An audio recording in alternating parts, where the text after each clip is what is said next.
ऐसी वीडियो लेकर आया हूँ आप लोगों के लिए जिसे देखकर आप भी ओह yeah बोलकर लाइक करोगे। इस वीडियो को अंत तक जरूर देखना क्योंकि इस वीडियो में मैं आपको बताने वाला हूँ जापान के कुछ ऐसे फैक्ट्स जिनको जानकर आपका दिमाग हिल जाएगा और आपका चेहरा हो जाएगा इस बच्चे की तरह। चलो शुरू करते हैं।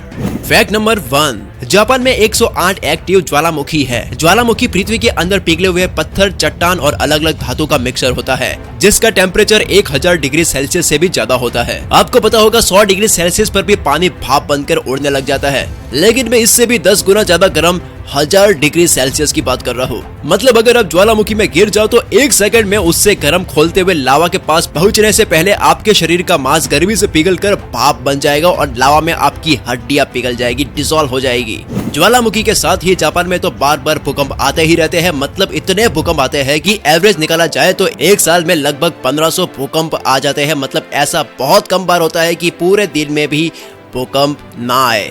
लेकिन 1923 में जापान में जो भूकंप आया था उसकी वजह से जापान की राजधानी टोक्यो में लगभग 1,40,000 लोगों की मौत हो गई थी। फैक्ट नंबर 2, जापान में एक कानून बना हुआ है मेटाबॉल लॉ। इसके अकॉर्डिंग 40 साल से ज्यादा उम्र के आदमियों की कमर 33 इंच और औरतों की 35 इंच से ज्यादा नहीं होनी चाहिए। इसलिए यहाँ के गवर्नमेंट एम्प्लॉइज का मोटापा चेक किया जाता है। वैसे अगर ज्यादा मोटे हो जाए तो फाइन भी लिया जाता है और बड़ी बड़ी कंपनी के एम्प्लॉइज ज्यादा मोटे हो जाते हैं तो कंपनी पर $1 मिलियन का फाइन भी लगाया जाता है। इसलिए कंपनी अपने एम्प्लॉइज को फिट रहने के लिए वर्कशॉप भी करवाती है ताकि वहाँ के लोग हमेशा फिट रहे और हर तरह की बीमारी से दूर रहे। फैक्ट नंबर 3, सोचो अगर आपको कहा जाए कि जो जॉब आपको दी गई है उसमें आपकी जॉब के टाइम में आप सो भी सकते हो, नींद भी ले सकते हो, आराम भी कर सकते हो, आपको झपकी लेने के लिए कोई भी कुछ नहीं कहेगा। थोड़ा अजीब है ना? लेकिन ये जापान में नई बात नहीं है। जापान के ऑफिसों में काम के टाइम भी अगर आपको नींद आ रही है तो आप सो सकते हो क्योंकि वो लोग ऐसा सोचते हैं कि जो काम करते वक्त थक जाता है, ब्रेक ले रहा है, तो ये बात बिल्कुल नॉर्मल है। वैसे जापान के लोगों को दुनिया में सबसे ज्यादा मेहनती माना जाता है। फैक्ट नंबर 4, पूरी दुनिया में जापान ही एक ऐसा देश है जहाँ रहने वाले लोगों की उम्र सबसे ज्यादा लंबी होती है।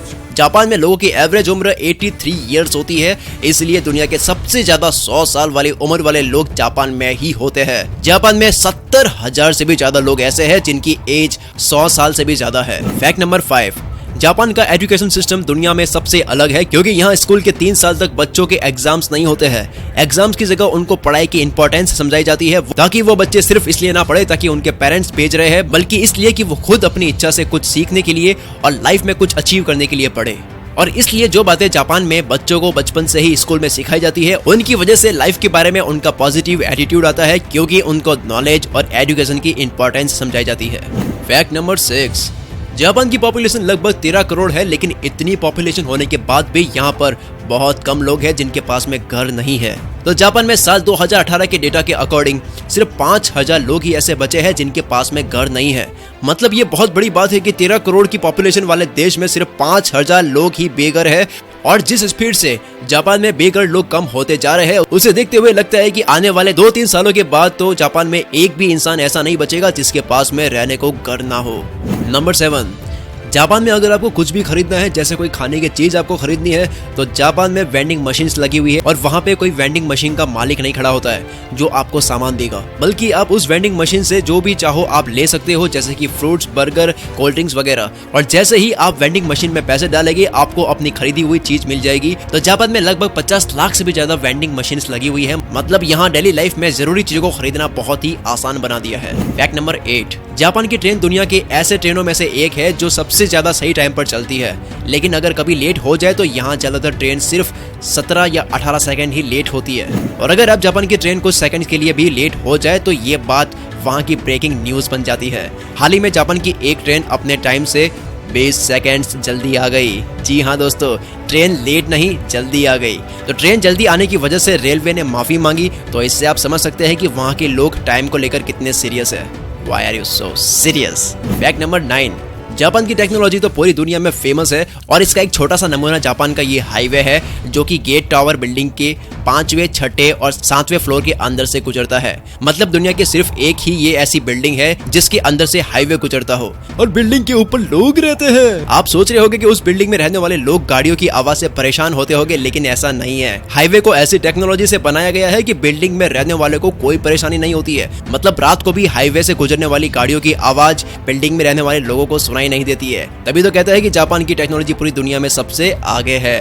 फैक्ट नंबर 10, आपको पता होगा जापान में हिरोशिमा और नागासाकी पर परमाणु बम गिराए गए थे। ये बात तो सबको पता है, लेकिन क्या आपको ये पता है कि उस बम का नाम क्या था? मैं बताता हूँ। उस बम का नाम था लिटिल बॉय और फैट मैन। मतलब ये तो बच्चों का खिलौने जैसे नाम है, लेकिन इनकी वजह से हिरोशिमा और नागासाकी दोनों शहर बिल्कुल बर्बाद हो चुके थे। फैक्ट नंबर 11, जापान की सबसे स्पेशल बात यह है कि जापान में 80% से भी ज्यादा मोबाइल वाटर प्रूफ यूज करते हैं, क्योंकि वहाँ के लोग बाथरूम में नहाते वक्त भी मोबाइल में काम करते हैं ताकि नहाते वक्त मोबाइल खराब ना हो जाए। मतलब यहाँ के लोग टेक्नोलॉजी का यूज करके लाइफ को आसान बनाने में बहुत ध्यान देते हैं, तभी तो ये देश पूरी दुनिया में सबसे अलग पहचान बना के बैठा है। फैक्ट नंबर 12, जापान के लोग भले ही टेक्नोलॉजी के मामले में दुनिया में सबसे आगे है, लेकिन साथ ही स्पिरिचुअलिटी में भी काफी आगे होते हैं।